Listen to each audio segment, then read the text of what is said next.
Hello students, welcome to Raghav Pathshala. कल की class में हमने आपके प्रश्नावली जो 2.1 थी बहुपद के अंदर, उसका उदाहरण और सवाल कर लिया था। उससे पहले हमने उसकी लैंग्वेज भी की थी। आज की जो क्लास होने वाली है वो हम पढ़ेंगे आपकी जो प्रश्नावली है 2.2 के अंदर टोटल 2 सवाल है। उसकी भाषा एक्चुअल में कैसे काम करेगी, उस भाषा का कैसे यूज करना है, वो सवाल कैसे होंगे, सत्यता की जाँच कैसे होगी, किसी द्विघात बहुपद के शून्यकों और गुणांकों में क्या क्या संबंध होते हैं, त्रिघात बहुपद के शून्यकों और गुणांकों में क्या क्या संबंध होते हैं, सबके बारे में डिस्कशन करेंगे। ठीक है, हेडिंग सुनना मेरी बात ध्यान से आप लोग।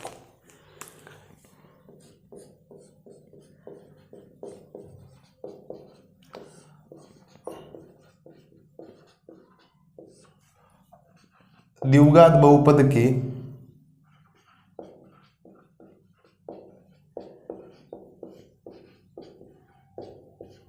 शून्यकों तथा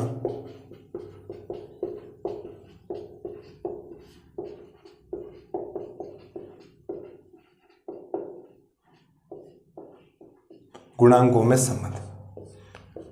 द्विघात बहुपद के शून्यकों तथा गुणांकों में क्या क्या संबंध होता है। हम त्रिघात बहुपद के भी पढ़ेंगे, लेकिन बेटा त्रिघात बहुपद जो है वो आपके सिलेबस में तो नहीं है, लेकिन उनके सूत्र आप याद रख लेना। कोई क्या पता पूछ ले, कभी कोई सूत्र किताब में दिया हुआ है तो मैं लिखवा दूंगा आपको। बाकी सिलेबस में नहीं है, आपके जितने भी सवाल है वो सारे के सारे द्विघात बहुपद के शून्यकों और गुणांकों के बीच संबंध है, वो आपको ध्यान रखनी। पहली बात तो आप सबको पता है कि जो द्विघात बहुपद होता है इसका जो सामान्य रूप होता है, जो सामान्य रूप होता है वो होता है आपका ax² प्लस का bx और प्लस का होता है c। क्या मैंने ये आपको जब इंट्रोडक्शन पढ़ाई उस समय लिखवा है? आप कहीं सर बिल्कुल लिखवा रखा। यहाँ 3 चीजें आप अगर गौर करोगे ध्यान से, 3 चीजें कौन सी? एक है a जो है वो x² का गुणांक, मैंने वहां पर भी आपको लिखवा रखा है, यहां मैं वापिस आपको रिपीट करवा दूं। भाई a जो है ना वो x² का गुणांक है, b है वो आपके x का गुणांक है। किसका गुणांक? x का गुणांक। और जो c है वो है अचर। ये आपको ध्यान रखनी। कोई भी जो द्विघात बहुपद होता है उसका सामान्य रूप होता है ax² plus bx plus c, क्योंकि x की जो डिग्री है वो 2 है, घात कितनी है 2, और जिस बहुपद की घात 2 होती है उसको आप द्विघात बहुपद बोलेंगे। अब आपको रिलेशन फाइंड आउट करना, थोड़ा ध्यान दें। रिलेशन में क्या होता है कि आपको पता है कि कोई भी जो बहुपद होता है उसके जो द्विघात बहुपद होते हैं उसके 2 शून्यक होते हैं, एक अल्फा होता है, एक क्या होता है बीटा। कल की क्लास में हमने डिस्कशन किया था, एक अल्फा होता है, एक क्या होता है बीटा। और जो गुणांक होते हैं किसी भी द्विघात बहुपद के वो तो या तो a होता है, b होता है और क्या होता है c होता है। एक अल्फा होता है, बीटा होता है, शून्य हो गए 2 द्विघात में, और उसके जो गुणांक होंगे वो ये गुणांक है a b c। इनके अंदर एक संबंध होता है। संबंध क्या होता है? सुनना मेरी बात ध्यान से। संबंध के अंदर जो पहला पॉइंट आपको ध्यान रखना है वो रखना है शून्यकों का योग।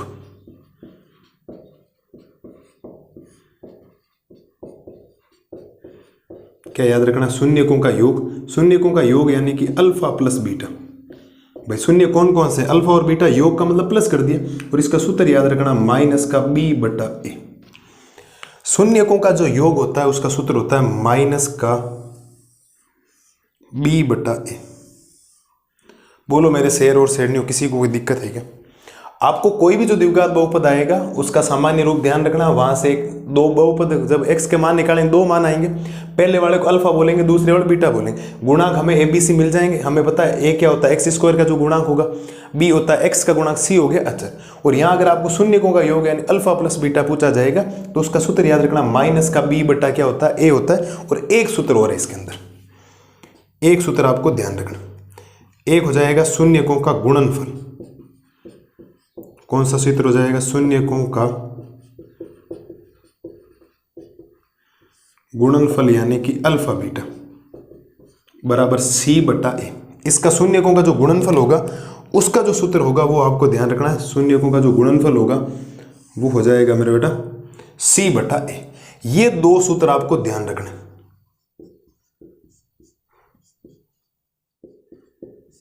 ये 2 सूत्र आपको बहुत जरूरी है ध्यान रखने कि आपको ये सूत्र याद होने चाहिए। कोई भी द्विघात बहुपद आएगा उसकी जो सत्यता की जांच होगी उसमें जो शून्यकों का योग होगा अल्फा प्लस बीटा वो माइनस का b/a होगा, और शून्यकों का जो गुणनफल होगा अल्फा बीटा बराबर क्या होगा c/a। ये तो हमने बात कर ली एक द्विघात बहुपद की। किसकी बात कर ली? एक द्विघात बहुपद की। द्विघात बहुपद में कोई बात दिक्कत आपको आनी नहीं चाहिए। सवाल यहाँ पर त्रिघात बहुपद का भी आ सकता है नहीं, आउट ऑफ सिलेबस है, आपको कभी नहीं पढ़ना, लेकिन थोड़ी बातें बता देता हूँ आगे। तो क्या बातें बता दोगे सर? आपकी जो हेडिंग होगी वो होगी त्रिघात बहुपद।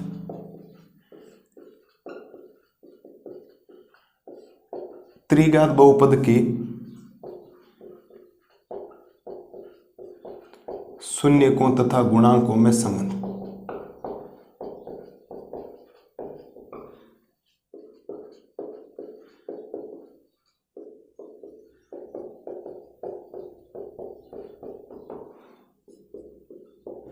ये आपको ध्यान रखना है, आपके आउट ऑफ सिलेबस, ध्यान रखना, सिलेबस में नहीं है तो भी आपको ध्यान रखना। आपको ये पता है कि कोई भी जो त्रिघात बहुपद होता है, इस त्रिघात बहुपद का जो सामान्य रूप होता है वो होता है ax³ प्लस bx² प्लस का cx प्लस क्या होता है d होता है या नहीं होता है मेरे बेटा?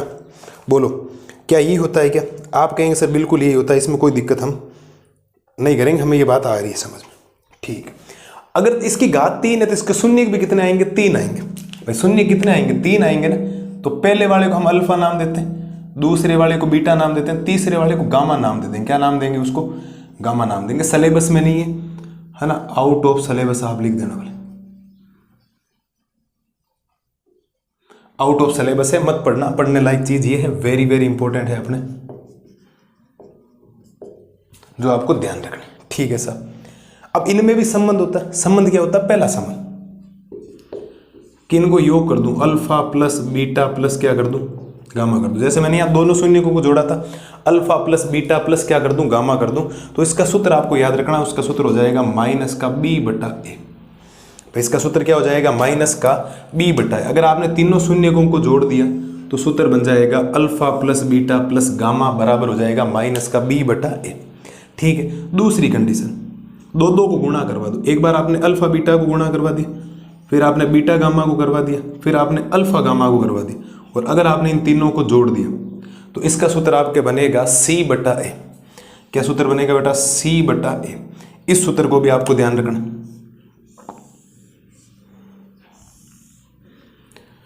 इसके अंदर दो सवाल थे कि इसमें शून्यकों का योग हो रहा था, शून्य गुणनफल हो रहा था। यहाँ शून्यकों का योग करोगे, अल्फा प्लस बीटा तो होता है माइनस का b/a, उसका भी सेम है। लेकिन आपको ये चीज तीसरी ध्यान रखनी, अगर तीनों को गुणनफल कर दूं मैं साथ में कि अल्फा बीटा और गामा, इसका जो सूत्र बनेगा वो सूत्र बनेगा d/a। कौन सा सूत्र बनेगा आपके? d/a। ये आपको ध्यान रखना है। ठीक है। सूत्र क्या बनेगा? d/a नहीं बनेगा, माइनस का d/a बनेगा। ठीक है, माइनस का d/a। बोलो मेरे शेर और शेर में कोई दिक्कत है क्या? देखो एक बात बताता हूं आपको, समझना। मेन जो काम है आपकी, अगर प्रश्नावली 2.2 मुझे करवानी है तो 2.2 मेरे इसके हिसाब से हो जाएंगे। मुझे कोई x के मान निकालने में ज़्यादा जोर आएगा नहीं, क्योंकि मैं गुणनखंड विधि कल की क्लास में बता चुका हूँ। जब मैंने आपको इंट्रोडक्शन पढ़ाया था ना, कौन सी प्रश्नावली का? 2.1 का जब इंट्रोडक्शन पढ़ाया तो वहाँ शून्यकों की संख्या निकाल से पहले मैंने खूब सारी 10-12 मिनट बात की, वो शून्यकों से कर ली थी। मेरे को दो सूत्र याद रखने कि शून्यकों का योग जो होता है वो अल्फा प्लस बीटा बराबर माइनस का b/a होता है, और शून्यकों का गुणनफल अल्फा बीटा बराबर c/a होता है। ये बात मेरे को पता है। ये तो होती है द्विघात बहुपद की। द्विघात बहुपद शून्य कितने आएंगे? 2। लेकिन जब त्रिघात बहुपद आएगा, त्रिघात बहुपद का सामान्य रूप ये होता है, तो हाईएस्ट घात 3 है, इसके शून्य 3 आएंगे। तो 2 तो हमें पता है अल्फा और बीटा, तीसरे वाले को गामा बोला जाता है। अगर मैं तीनों शून्यकों को जोड़ता हूं तो alpha plus beta plus gamma का सूत्र बन जाएगा माइनस का b/a। सूत्र क्या बन जाएगा? माइनस का b/a। लेकिन अगर मैं दो को गुणा करता हूं, देखो पहले मैंने अल्फा बीटा को गुणा कर दिया, फिर मैंने बीटा गामा को गुणा कर दिया, फिर मैंने अल्फा गामा को गुणा कर दिया, अल्फा गामा या गामा अल्फा, और तीनों को जोड़ दिया, दो को गुणा करके जोड़ दिया, तो उसका सूत्र बनेगा c/a। क्या बनेगा? c/a। और तीनों का गुणनफल अल्फा बीटा गामा बराबर बन जाएगा माइनस का d/a। ये आपको सूत्र थोड़े से याद रखने, क्या पता कोई एग्जामिनर पूछ ले। बाकी पूछने का जो रेशियो है ना, वो जो अनुपात है या परसेंटेज है, वो है 0.0001%। इसको पूछने का चांस, ये तो सवाल है अपने सारे। अब अगली जो हमें हेडिंग पढ़नी है, इसी चैप्टर में अभी पढ़नी है, वो हमें पढ़नी है बेटा कि यहां तो आपको एक द्विघात बहुपद दे रखा होगा। द्विघात बहुपद को जब आप सरल करोगे, 2 शून्य आएंगे, एक को नाम आप अल्फा देंगे, एक को क्या देंगे? बीटा देंगे। अगर आपको पहले से उल्टा दे दिया जाए कि आपको पहले से अल्फा और बीटा का मान दे रखा, किसका मान दे रखा? अल्फा और बीटा का अलग अलग दे रखा, या आपको दे रखा कि अल्फा प्लस बीटा दे दे, या अल्फा बीटा दे दे। 2.2 का दूसरा सवाल है जिसमें अल्फा प्लस बीटा दे रखा है, अल्फा बीटा दे रखा है, फिर आपसे उल्टा पूछा कि आप द्विघात बहुपद बताओ। ये जो हेडिंग क्या कह रही है कि कोई भी जो द्विघात बहुपद आएगा उस द्विघात बहुपद से हम क्या निकालेंगे, उसके शून्य निकालेंगे। शून्य दो आएंगे द्विघात बहुपद में, एक अल्फा आएगा और एक क्या आएगा बीटा। लेकिन सवाल उल्टा आ सकता है कि आपको शून्य दे दे और फिर पूछ रहे कि द्विघात बहुपद क्या आएगा। हम ये सवाल जो पढ़ रहे हैं वो है द्विघात बहुपद से शून्य निकालना। हमें शून्य दे के क्या पूछा जा सकता है, द्विघात बहुपद पूछा जा सकता है। तो उसका भी सॉल्यूशन है, उसका मैं एक नोट डाल के अभी पॉइंट लिखवा दूंगा। नोट डालने के बाद फिर वहां दो प्रकार के सवाल बनते हैं। कैसे, या तो आपको अलग अलग दे दे कि अल्फा अलग दे दे बीटा अलग दे दे, ऐसा सवाल भी आ सकता है। या आपको पहले से ही बोल दे कि शून्यकों का योग और शून्यकों गुणनफल ये है, तो शून्यकों का योग में तो वो पहले से ही कह रहा है कि अल्फा प्लस बीटा ये है, अल्फा बीटा आपका ये है। तो ये तो आपके सवाल है, मैं आपको करवाता हूँ पिछले साल के आए हुए पेपर के सवाल। तब तक आप इसको देखें, इस चीज़ को थोड़ा सा माइंड में रखना, साइड में कहीं लिख लेना, बाकी सिलेबस में नहीं है। क्योंकि अगर आप एग्जाम्पल नंबर 5 को देखें, उसके ऊपर स्टार लिखा हुआ है और एनसीईआरटी में लिखा है परीक्षा की दृष्टि से नहीं है, वो एग्जाम में नहीं पूछा जाएगा। लेकिन थोड़ा ध्यान रखना, मैंने ये बताया, इसके कंपैरिजन मैंने आपको ये भी बता दिया। ठीक है, आप एक बार इसको देखें, अगली स्लाइड में करवाता हूँ कुछ नोट डाल के, फिर सवाल करवाता हूँ। अब देखो, अभी हमने बात की थी कि अगर आपको द्विघात बहुपद दे रखा है तो द्विघात बहुपद से दो शून्य निकलेंगे, एक का नाम होगा अल्फा, एक का नाम होगा बीटा। फिर उसके अंदर संबंध बनाएंगे कि अगर अल्फा प्लस बीटा किया तो वो बराबर आएगा माइनस का बी बटा है। उस चीज को समझना कि अगर आप दोनों शून्यकों को जोड़ोगे ना, वो जो उत्तर आएगा वही उत्तर माइनस का बी बटा ए देगा। मैं जब प्रश्नावली करवाऊंगा 2.2 के सवाल करवाऊंगा, जब पहला सवाल या उदाहरण करवाऊंगा, इसके बाद उदाहरण ही करेंगे हम अगले वीडियो में, उदाहरण करेंगे। तो उदाहरण के अंदर आपको चीज पता लगेगी कि सत्यता की जांच एक्चुअल में होती क्या, संबंध काम कैसे कर रहा है। ठीक है, तो वहां आपको एलएचएस और आरएचएस दोनों आपस में बराबर करना है। ठीक है सर, अगर आपको बहुपद दे रखा है तो आपने शून्य निकाल दी। अब उल्टा भी आ सकता है कि शून्य दे रखे हो फिर बहुपद पूछा जा सकता है। तो आप नोट के अंदर थोड़ा एक पॉइंट ध्यान रखना, फिर मैं भी इसका सवाल करवा दूंगा आपको, टेंशन मतलब आप लोग। ठीक है, नोट के अंदर पॉइंट क्या याद रखना, आप लिखेंगे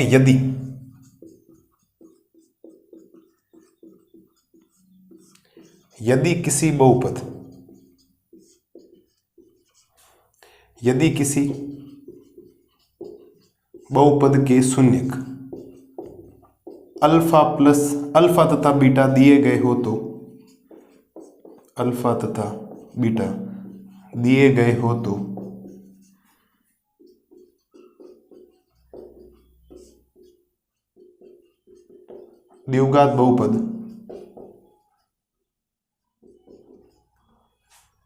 द्विघात बहुपद निम्न प्रकार से ज्ञात होगा, निम्न प्रकार से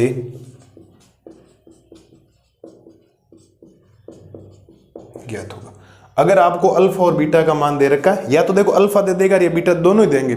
अल्फा बीटा अलग अलग दे सकता है, जैसे 2.2 जो आपकी प्रश्नावली कह रहा है उसमें पहले से दे देगा, अल्फा प्लस बीटा दे देगा और अल्फा बीटा दे देगा, टेंशन नहीं। तो अगर आपको द्विघात बहुपद ज्ञात करना है तो उसका सूत्र याद रखना, उसका सूत्र याद रखना आपको एक्स स्क्वायर माइनस का alpha plus beta x plus में अल्फा बीटा बराबर 0। बहुत इंपॉर्टेंट सूत्र है, इस बात का ध्यान रखना, इससे इंपॉर्टेंट कुछ नहीं हो सकता। इस बात को विशेष तौर पर ध्यान रखें, बहुत इंपॉर्टेंट है। अगर किसी बहुपद में आपको शून्य दे रखे हैं तो द्विघात बहुपद निकालना है, क्योंकि घात 2 है तो द्विघात बहुपद आराम से निकल जाएगा। ठीक है, तो उसका सूत्र याद रखना है x square minus alpha plus beta x plus alpha beta बराबर क्या हो जाएगा 0। इसमें दो कंडीशन है। दो कंडीशन क्या, एग्जामिनर आपको दो तरीके से सवाल पूछ सकता है। कैसे, दो तरीके से ये पूछ सकता है कि आपको दे दे कि अल्फा प्लस बीटा का मान आपको दे दे पहले से अल्फा प्लस बीटा, तो सीधा आपको अल्फा प्लस बीटा का मान ही पुट करना है, और एक दे दे अल्फा बीटा का, जैसे सवाल 2.2 में पूछे गए, वहां शून्यकों का योग और गुणनफल, क्योंकि ये शून्यकों का योग है, ये शून्यकों का गुणनफल नहीं है क्या, बिल्कुल ऐसा। अल्फा प्लस बीटा शून्यकों का योग होता है, अल्फा बीटा क्या होता है, शून्यकों का योग होता है। अल्फा प्लस बीटा क्या होता है, शून्यकों का योग, और अल्फा बीटा क्या होता है, शून्यकों का गुणनफल। ये दे दे, या शून्य अलग अलग दे दे कि आपको अल्फा का मान दे दिया और बीटा का मान दे दिया, पहले हम निकालेंगे अल्फा प्लस बीटा, पहले निकालेंगे फिर अल्फा बीटा निकालेंगे। इस प्रकार का मैं आपको एक सवाल करवाता हूं, ध्यान देना इधर है मेरे पास एक सवाल, आप ध्यान देना। सवाल संख्या,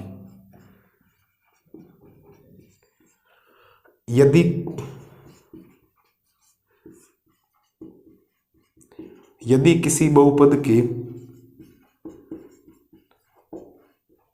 दो शून्यक 2 तथा 3 हो तो, यदि किसी बहुपद के दो शून्यक 2 तथा 3 हो तो द्विघात बहुपद ज्ञात कीजिए।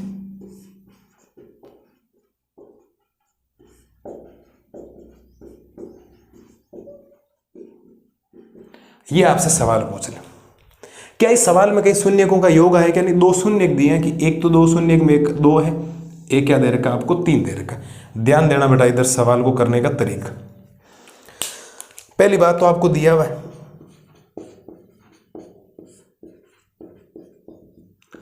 है कि अल्फा का मान है आपके पास 2 और बीटा का मान कितना है आपके पास 3। यहाँ आपको ऐसा नहीं बोला है कि शून्यकों का योग 2 है, शून्यकों का गुणनफल 3 नहीं, शून्यक बोला है, इसका मतलब अलग अलग है।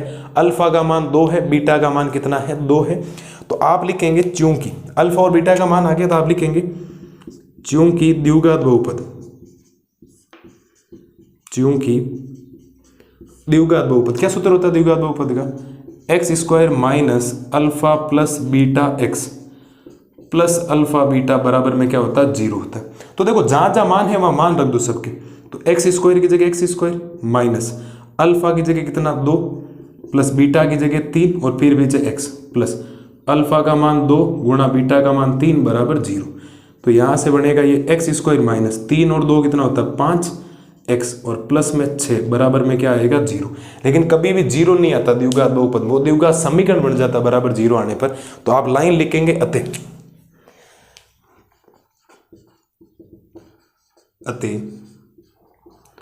अभिष्ट द्विघात बहुपद, अतः अभिष्ट द्विघात बहुपद x square minus 5x plus 6 होगा।